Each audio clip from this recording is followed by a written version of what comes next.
Okay, let's talk about one of the most powerful and, let's be honest, confusing feelings out there: lust. We're going to map out the entire journey, right from that first little spark all the way to that big moment of clarity. Let's get into it. I mean, come on, who hasn't been there? You know literally nothing about them, but all of a sudden they are just living rent-free in your head. The smallest thing, like just hearing their name, can make your face flush. It's such a universal feeling, and that's exactly what we're going to break down today. So, here's our game plan. We're going to start by figuring out what lust actually is, then walk through all four of its stages, and wrap up with how you get the power to choose what happens next. All right, first things first. Let's get on the same page about what we're actually talking about when we say lust. It is so important to remember this.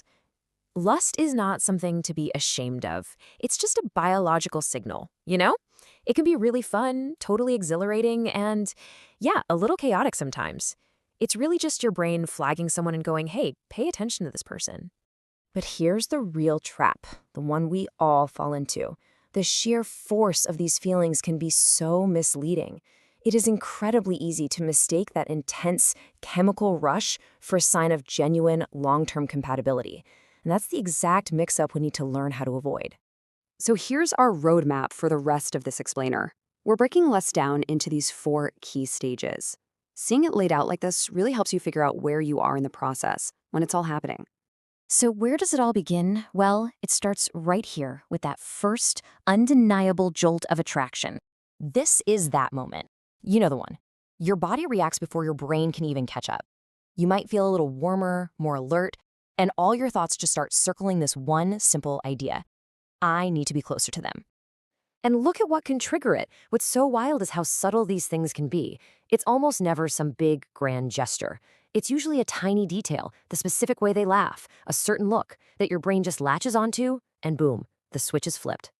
And this right here, this is your first essential gut check. That initial spark doesn't mean you're compatible.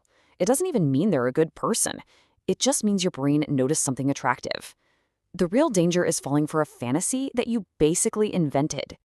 Okay, so if that first stage was just lighting the match, this next stage is where the fire really starts to spread. We're moving from a simple spark into a full-blown obsession. This is where your inner detective completely takes over. You start analyzing every text message, replaying every single interaction, just digging for some hidden meaning.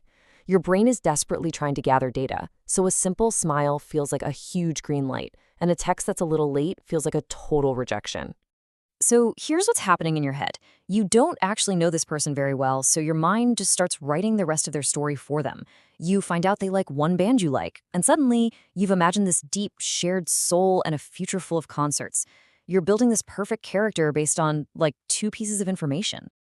Okay, from infatuation, we escalate to the peak. This is stage 3. This is where that feeling is at its absolute most powerful. And honestly, it can be pretty overwhelming. At this point, the desire isn't subtle anymore. It is a full-on driving force, and it's fueled by a massive dopamine rush. Your brain has one goal and one goal only: relief. Relief from wanting, relief from the uncertainty. Long-term compatibility, not even on the radar. Now, this intensity can be dangerous because this is where our judgment gets really cloudy. We might start making excuses for behavior we know isn't okay, or start putting someone else's approval way ahead of our own needs and our own values. And that leads us to the second huge, critical question. Are you making a conscious choice to be with this person, or are you just getting pulled along by this really powerful chemical reaction? The difference between those two is everything. But here's the thing. That chemical high has to settle down eventually. That level of intensity just can't last forever. And when it finally starts to fade, the fog begins to lift. This is the moment of truth. Once that fantasy filter is gone, you're left with one of two outcomes. Either the attraction evolves into something real and grounded, or you realize the connection was never really there, and the feeling just dissolves. And what do you see now? The real stuff. All the things you couldn't see through that haze of infatuation. You know, how they actually communicate when they're stressed, how they deal with problems, if their actions actually line up with their words. You finally see if you feel genuinely safe and respected with them. Which brings us to the ultimate point of this whole process. really understanding the difference between being pulled along by a feeling and actively deciding to walk a path. This is really the whole thing in a nutshell. Lust is that intense pull that grabs your attention. It is all about raw desire. But clarity? Clarity is what gives you your power back. It lets you make a conscious choice about whether this person is actually right for you. And that's why this all matters so much. Understanding these stages isn't about shutting down desire or killing the fun. It's about empowering yourself. It gives you the tools to navigate that initial excitement and build connections that aren't just thrilling, but are also healthy and emotionally safe. So I'll just leave you with this to think about. When you reflect on your own experiences, can you see the difference? Can you pinpoint those moments when you were just reacting to the intensity versus the moments you were making a clear, conscious choice? Because knowing the difference, that's the first step to changing the pattern.